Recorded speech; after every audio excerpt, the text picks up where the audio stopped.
How exciting it is. I mean, we were talking about the students and how excited we are to welcome, hopefully, a new class. And here they are today. And thank you so much for being with us. This is a lot to talk about. We have several questions, but we should just have this as a conversation, a free-flowing conversation. So, Hillary, this is your first year at SIPA. So far, what have been your impressions?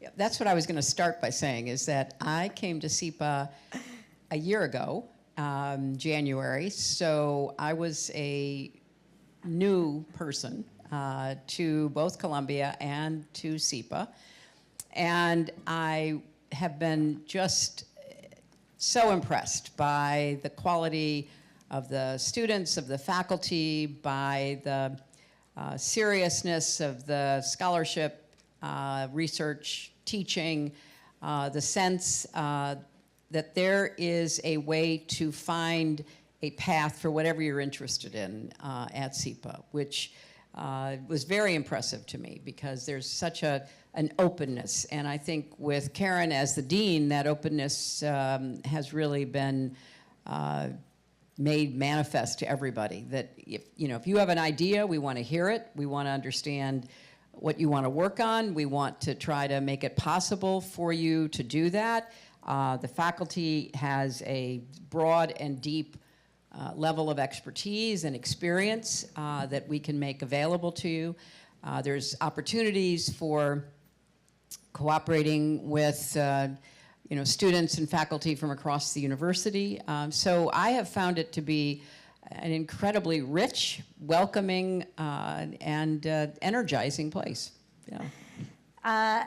So let's talk a little bit about how you started, and the role of education in all of this. I remember where I grew up, as I said, first generation. It was very clear for me, from my family, education is everything. And you also, as an undergrad in Wellesley, and then you were extremely involved in issues around social justice, and then at Yale, obviously a lot of work with children's and on family rights and children's rights, and then into public service and all of this. So in what way you would, if you can talk a little bit more about the role in education, in your view, what is the power of education? How should the students think about this in the context of what they are, what they want to pursue at this moment in their career? Well, each of you has your own story. And as Keren said, for me,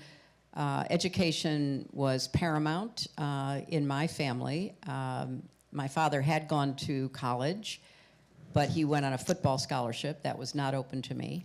So my mother hadn't gone to college, and so for her, it became a sort of singular hope and mission to help her children, myself, my two younger brothers, understand the importance of education. And I was very lucky to have an excellent public school education where I grew up outside of Chicago.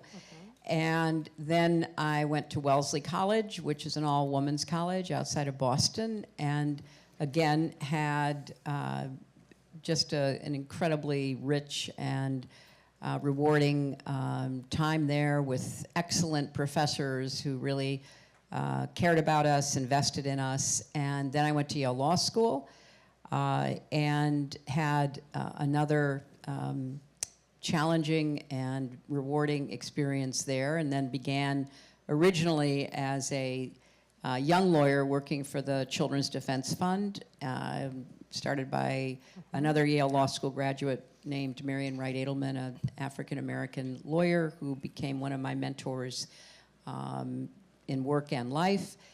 And I've always thought, and certainly have told young people, an education is one of the best insurance policies you can have, because you don't know what's going to happen in your life. You can make every preparation that you can imagine, and you will not have imagined everything.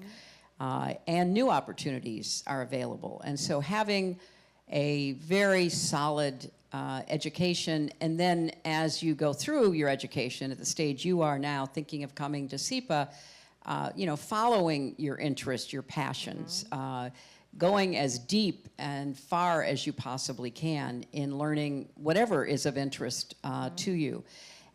For me, I've always felt that it was essential to invest in education, try to provide as much opportunity as possible for every young person to live up to his or her potential. And it's a real privilege to even be thinking about coming to a place like SIPA. I mean, it's a privilege that you've been offered, and you are now thinking about whether or not to accept. But it is something that I hope you highly value. We all hope you come here, obviously. But it's in and of itself such a gift that is just not available to most people in the world today, most young people. And then the final thing, I heard what Keren was saying in her introductory remarks, and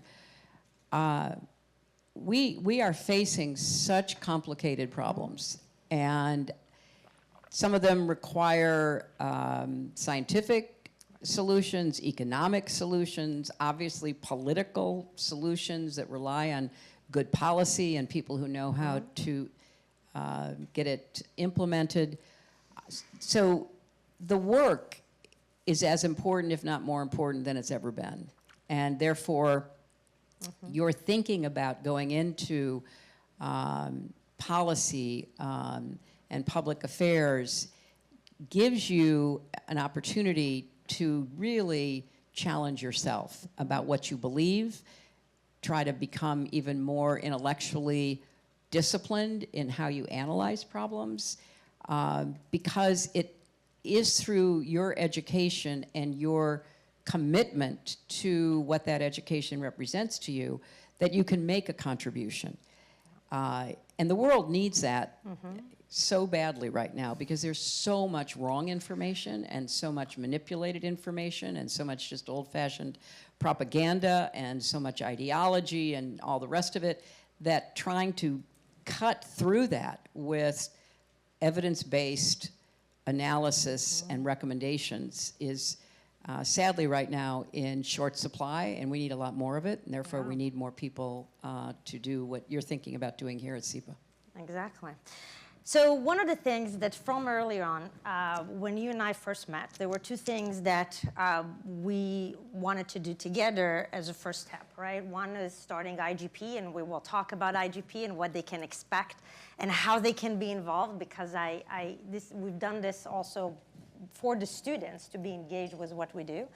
And the other thing is that from the very first conversation, I'm a scholar of international relations or foreign policy, and you as Secretary of State, from the very beginning, we sensed that there is a lot that we can do together in a classroom to bring the scholarly work and the literature on foreign policy together with the experience and expertise that you have as a practitioner. So this is why we decided to teach the Inside the Situation Room. This was 375 students that we had this fall, and we're going to offer it again next fall. So can you talk a little bit about the class, what the students can expect, and from your perspective, how it's been? Well, I hadn't been in a classroom for a really long time. You couldn't tell. Yeah, That's before I think everybody in this room was born, looking around. I taught in the law school at the University of Arkansas in Fayetteville, Arkansas, where I moved after law school and after I worked on the impeachment inquiry of Richard Nixon. So I taught law, which was a very fulfilling experience, but I had not taught in a long time. So when Keren and I first began to talk about the class inside the Situation Room, we wanted to figure out the best way to expose our students to both the academic literature, the expertise that Keren brings through her scholarship, through her writing, with the firsthand experience, sort of practical approach that I bring because of the work that I've done. And we found it actually goes really well together because a lot of what she was teaching about what are the biases that people bring to decision making, how do you unpack them in yourself and in others around you, is so important because I would sit in the Situation Room as Secretary of State, and somebody would come with a comment or a question, and you'd want to know what prompted that. Where did that come from? Why were they taking that perspective? And it would be related to an experience they'd had in the military, in the intelligence services, in the diplomatic corps. And so trying to figure out what is it that influences decision makers? How do you both understand it and guard against it, take advantage of it where appropriate? And the work of, Daniel Kahneman, the Nobel Prize winning economist who just passed away last week, was particularly influential in helping us to understand what are the shortcuts people take. How do you go from what you are confronted with, either an actual full-blown decision or a piece of information, to begin analyzing it. And everybody uses shortcuts. They're called heuristics, how you leap to whatever it is that you think it says. But how do you make sure that you're not wrong? How do you make sure that your shortcut hasn't been a detour or a jump to a conclusion that is not warranted? And part of what we want to do in this class is to really challenge our students. And as Keren said, it was an incredible class, 375, biggest lecture room at SIPA. And it was some undergraduates, and it was mostly graduate students and mostly from SIPA.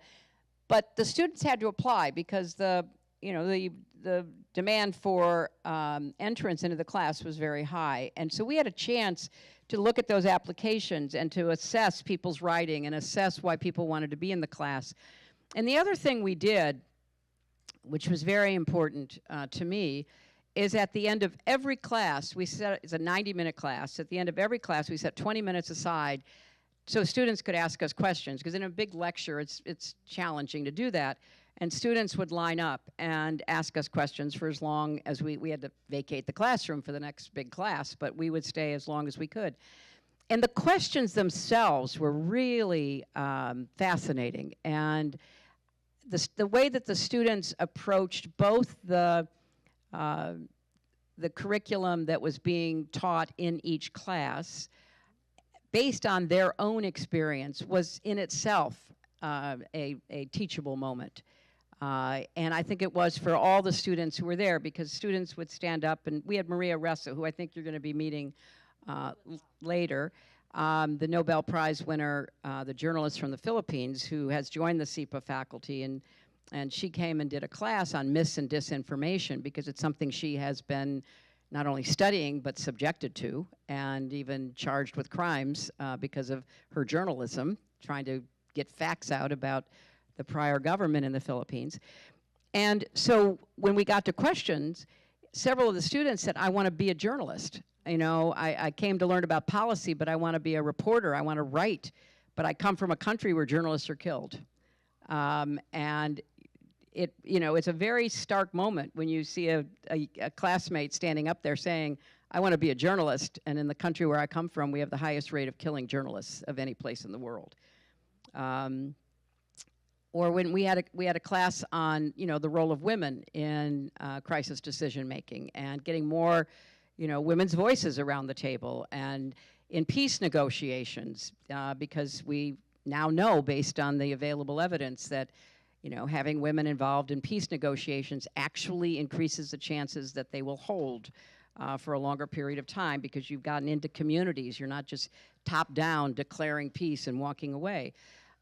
So there was just an enormous amount of richness in the students. And it wasn't just, in class at that point. Obviously, the sections that they attend every week in addition to the lecture class, but also stopping to talk to me, or going to see, Keren, or bringing an idea to us. It was an amazingly, very rewarding experience. I really enjoyed it.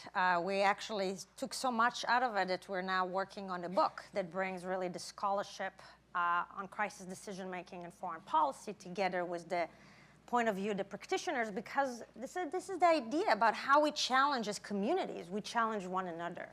The policymakers will come and say, this is what we don't know, and we need more knowledge, more scholarship on this. And this is where the academics will come to the policymakers and say, here's what we found, and this is what we know, and this is how it can be useful to you if we translate it the right way, if we make our work accessible to policymakers. And that's what we're teaching the students, how to really bring and the work from the academy to policymakers and vice versa. So how many of you are interested in foreign policy and diplomacy? Okay. So Hillary, let me ask you this. As somebody who's been in the Situation Room, thought a lot, done a lot in terms of diplomacy, and we're looking around in the global challenges that we're facing, geopolitics and other kinds. What role diplomacy plays, in your view, in trying to solve some of the issues that we're facing? I mean, diplomacy is the way in which people connect and relate to each other and try to find some opening to build relationships, to solve problems, resolve conflict, and it is a learned art. People can, be exposed to the writings and go in prepared, but it takes that kind of day-by-day experience of finding yourself in different situations and understanding how to apply the literature, the very good insights, psychological and economic and historical, that are going to guide you in your dealings with people. And I think it's about relationship building, and it is about trying to find openings. Diplomacy sometimes gets a bad name because it's really painstaking, and it can be very slow. I used to kid Henry Kissinger that he could never have snuck into China in an age of ubiquitous cell phones. There were no way that he could have gotten there, done the negotiations without anybody even knowing he'd been there. So you have to understand what it takes to be a good diplomat in the time and place you serve. You have different sorts of pressures if you're in an adversarial setting as opposed to a largely friendly one, even though you might have different interests. And one of the main points that we tried to make in the class all the time is how to model responsible analysis and decision making. And it's hard because sometimes you're sitting down with people who you really don't like, don't trust, don't believe, and you got to figure out how to overcome your own attitudes in order to do the job that you're there to do. And it also can be coming from the other side of the table. They see you coming from whatever country or organization that you are representing and have the same feeling about you. Trying to build some small fragmentary trust on which you can begin to talk about a decision that you're seeking to try to effectuate really calls on a broad range of diplomatic skills, meaning not just your intellectual skills, but your emotional skills. To be able to read a room, to be able to read the person across the table from you. And that's partly why in this time at SIPA, and particularly in our class, you want to test yourself. I mean, if you leave with the same ideas and beliefs you came in, you probably didn't get the most out of your experience. I mean, part of what is challenging today in education, particularly higher education, is the recognition that sometimes discomfort is a sign that you are growing. And you cannot retreat from that discomfort if you want to continue to grow. And a lot of students are quite concerned about that because discomfort comes from being challenged. It comes from being presented with something that maybe you've never thought of before or you've thought of and rejected. But now it's coming at you from a classmate, a professor, and it's uncomfortable. And you wish it wouldn't be there. And it makes you feel somewhat uneasy. And it's frankly in those moments that a lot of growth takes place. Not talking about being unsafe or feeling, very isolated, but living with that level of discomfort that comes from being challenged is part of what this experience should provide. Yeah, and in the class, and it's not just in our class, but in a lot of the classes that you will take at SIPA, we will teach you how to analyze a problem from multiple perspectives. And through this, to how to develop what we call empathic capacity. And empathy is not sympathy, but it's the ability to put yourself in the shoes of others and to see the situation from their perspective. Because in all this kind of, at the end of the day, if you want to reach a solution, if whatever it is, a compromise or move forward, you have to feel very comfortable putting yourself in the shoes of others, understand how they're viewing the situation, and so you can come up with points of view of solutions or arguments or whatever it is, understanding how to get to the other side. And that is something that requires a lot of, it's hard, cognitively, it's very, very difficult to do. But as the secretary said, what we do is in the class and through the discussion and through the readings, we challenge you. We intentionally make you feel uncomfortable so you can start challenging your own assumptions, so you can more easily look at the situation from different perspectives and see what you come up with. And so that's another. So in your interaction with our SIPA students, in Q&As, but also in through IGP and other, what would you say is unique to the SIPA student community that this group should know? Well, it's so international. It's so representative of the world that we find ourselves in right now, which is one of the real advantages of coming to SIPA, because you don't have to go far to find somebody who does have a different set of life experiences than you do, and to make those connections and spend time with one another. It's often said you learn as much from your fellow students as you do from your professors, and I think that's especially true here at SIPA. I think it's also the case that the students that we have gotten to know, especially through IGP, the Institute of Global Politics, are students who have very clear ideas about what they are trying to accomplish. That doesn't mean they're not open to learning from new perspectives, but they have a sense of where they want to end up and what they want to work on. And I remember we have IGP student scholars. We have about 35 of them, I think. Yeah. And I remember when we had lunch with them and they were all going around talking about what they wanted to do.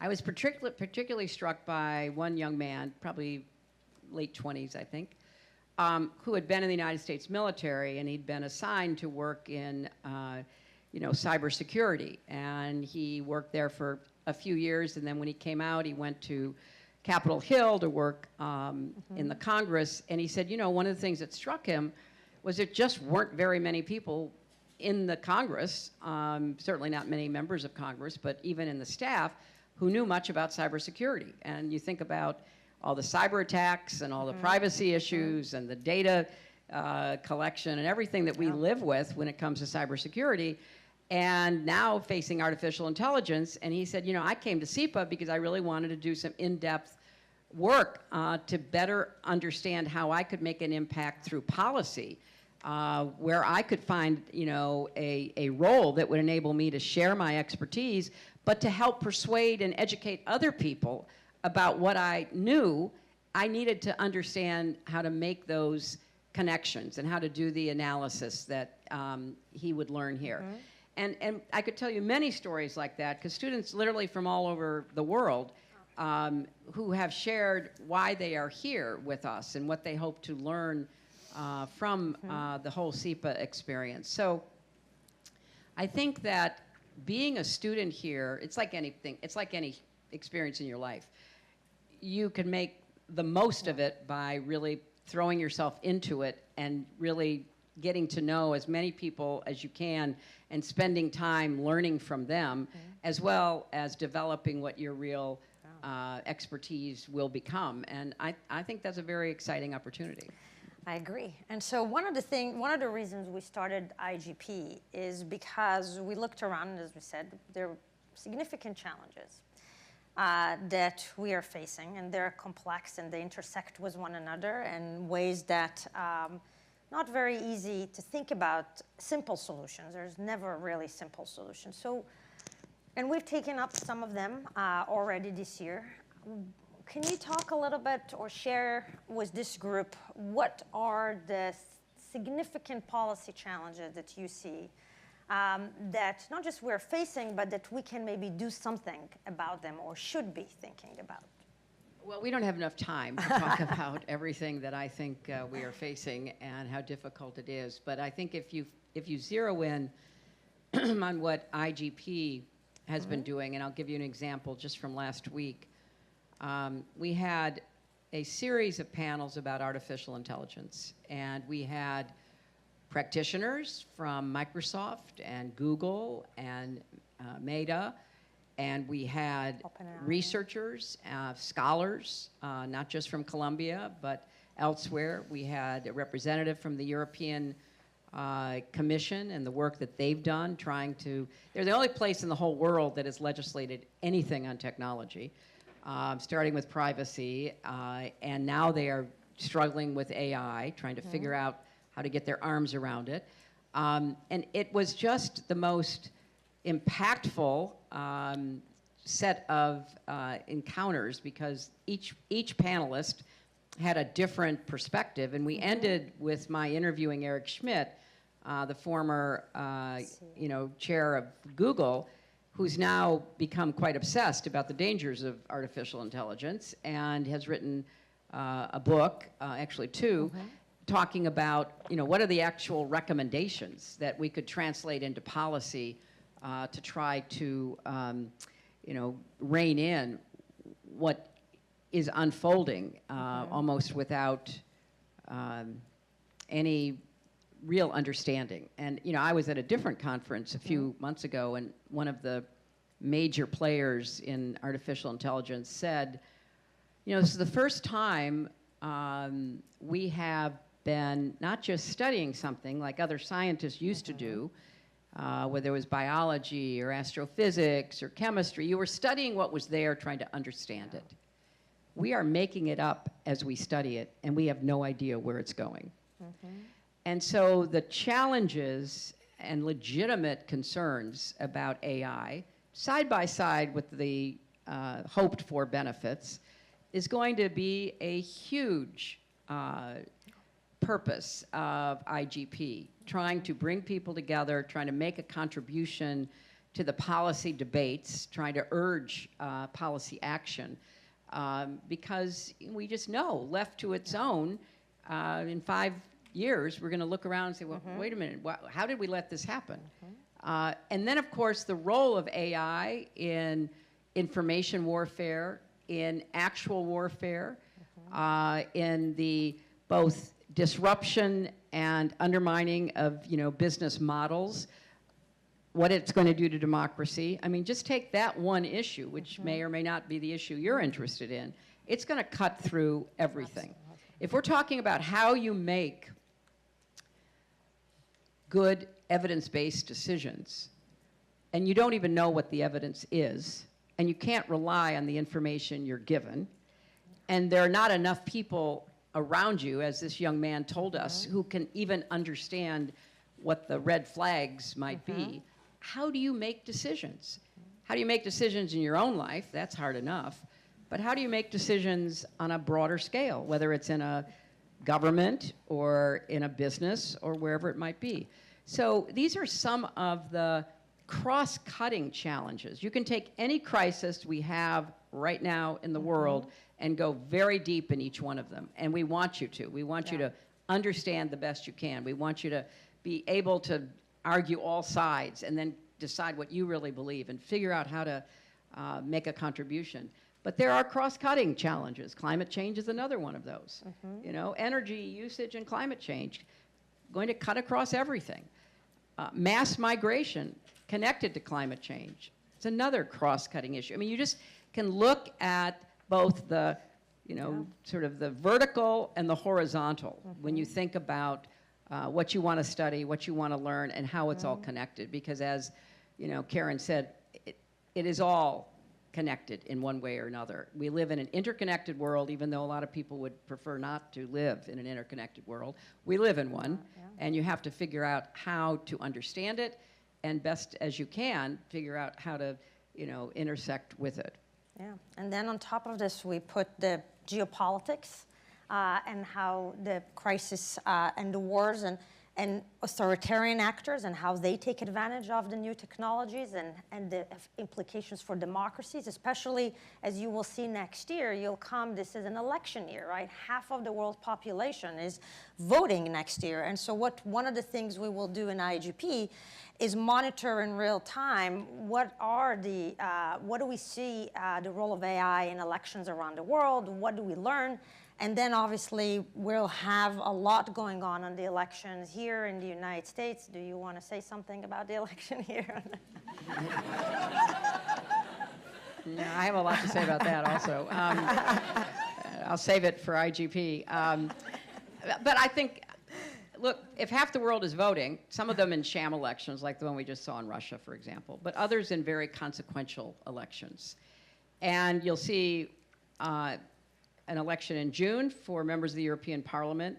How is that going to influence European policy going forward? How are elections within Europe being influenced and being impacted by disinformation campaigns? You'll see that in our election. It's already begun. We had excellent, explanations of that at our event last week, where people who study the disinformation talked about some of the specific examples, one from Slovakia, the recent election that was there. And, one, a very primitive false audio, allegedly, of Joe Biden telling people not to vote. Well, this is going to be on steroids in the fall, everywhere. And authoritarian leaders, authoritarian wannabes, political parties are all going to be trying to figure out how to manipulate your minds.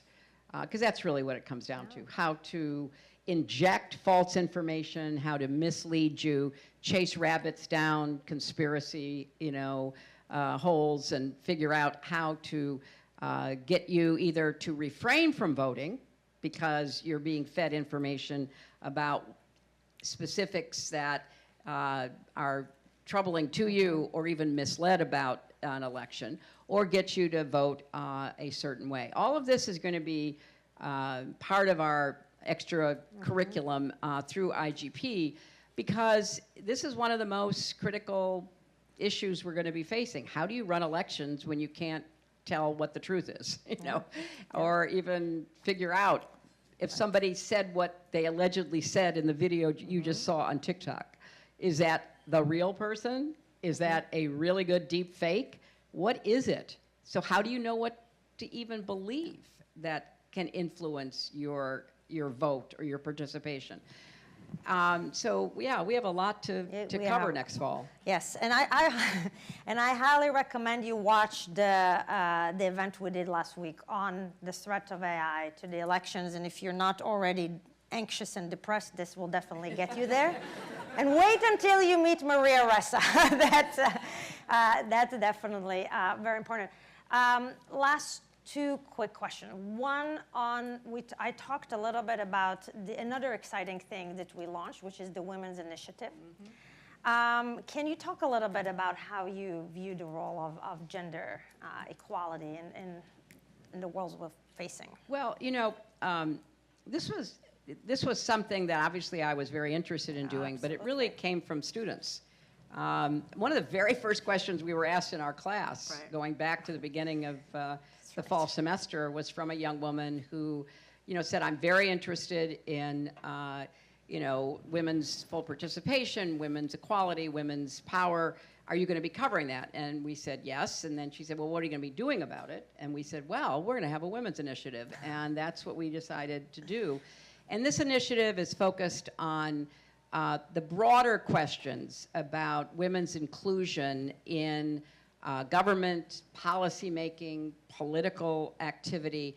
And there is a very clear pushback going on to the advances that women have made over the last 50 years. And it's a pushback driven largely by authoritarian strong men who have, really latched on the use of stereotypes and caricatures of women in order to sort of align themselves with a more reactionary approach to governance.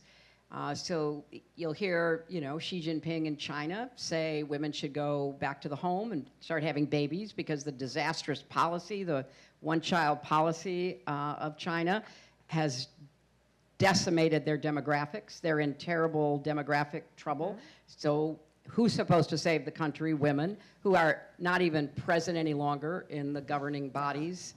Or in Russia, led by a prime misogynist who, uses sexist language, who encourages the Duma to repeal laws that protected women from domestic violence and on, uses rape as a tactic of war.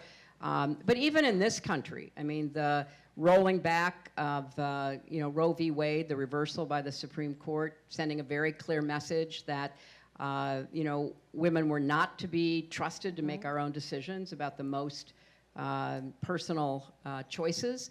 And in fact, those decisions would be made largely by, state legislatures, and then, depending upon the outcome of the election in November, maybe by the Congress with, even more repressive measures. And then you go from that to saying, well, we're going to try to, prevent you from exercising your right to travel or your right to, get appropriate medical care in the middle of medical crises. It just is all about controlling women and women's choices. And so the Women's Initiative looks at the political implications of that and is very clearly focused on women's economic opportunities, women's access to the full range of health services, women's safety, because online attacks on women are out of control.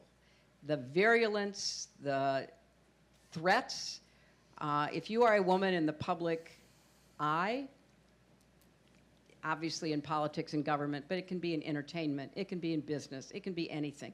If you're a woman who pops your head up and takes a stand or speaks out or is pursuing a goal that is, not typical for women, you will be attacked online. And it will be virulent and violent.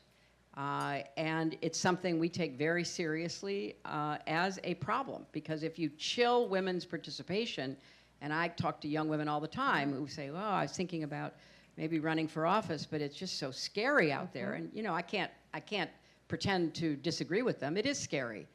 But you have to also take advantage of the opportunities that might come your way. So all of this is part of the IGP broader mission to look at global politics, look from national to global, and try to figure out how to make a strong argument for the changes or protecting the changes that will enable women to have the most opportunities to pursue their own dreams. And I have to say, there was a young woman who stood up in our class, and this has stuck with me. In one of our classes, a young woman from China, and she said, "I am here because my father let me live." Because under the one-child policy, the first child in the family was a girl, and my father did not want another girl, but he let me live, and I am here to show him that that was the right decision, to get the best education I can get, and to be the best daughter I can be, to make sure that he is always happy he made that decision. When you hear that kind of story and you think about the pressures that girls and women are under, and it's not just in some places, it's everywhere right now, you have to realize that if we don't keep fighting for, you know, equality and opportunity, and if we don't have a lot of men to be our allies, it's like the canary in the coal mine. The air gets thinner and thinner as women are oppressed and people can get away with it. You never know who might be next. And so part of our emphasis on that is both on the substance, but also because, look at history. It's a pattern that we can't allow to be repeated. And we are at time, so the last question, what advice do you have for this group who want to be, who will be, the next generation of policymakers? Well, first, come to SIPA. That's that's easy. That's easy. But you know, secondly, just building on what Keren and I have said, come to SIPA and immerse yourself in the experience. I mean, really immerse yourself in the scholarship, in the classroom, in coming up with your own interests that you then can pursue in this amazing city where, as she said, there are internships and opportunities, and that's part of what the dean's office is for. If you think of something you want to work on, or a place you want to go intern at, or a place you want to collaborate with, come and see us, and we will do everything we can to try to make that possible. And we've had students who have come with really interesting ideas that we're still trying to work out, trying to figure out how to get into the curriculum, how to get into the IGP work, because we want to be as responsive and open as possible. And that's one of the reasons that I'm so happy to be here at SIPA, is because it is the least sort of bureaucratic academic institution, and that means that there's a lot of opportunity and space for each person to find your right spot that will give you the best possible you know, opportunity. And Keren mentioned the first woman who is the commissioner of the New York Fire Department, and Laura Kavanaugh, and just an amazing person who said, you know, she could never have gotten that position. She could have never done it. It's really hard. I mean, running a fire department as a woman where there's only like 1% women in the whole department. But part of the reason she got the job is she went to SIPA. And so when the appointment came around, she'd been in the fire department, she'd been managing, she'd been, you know, proving her ability to work within that system. And so, you know, they took a chance on her. And it still is really hard. But she feels like this experience gave her the grounding she needed to deal with what are, you know, crises on a daily basis, just about.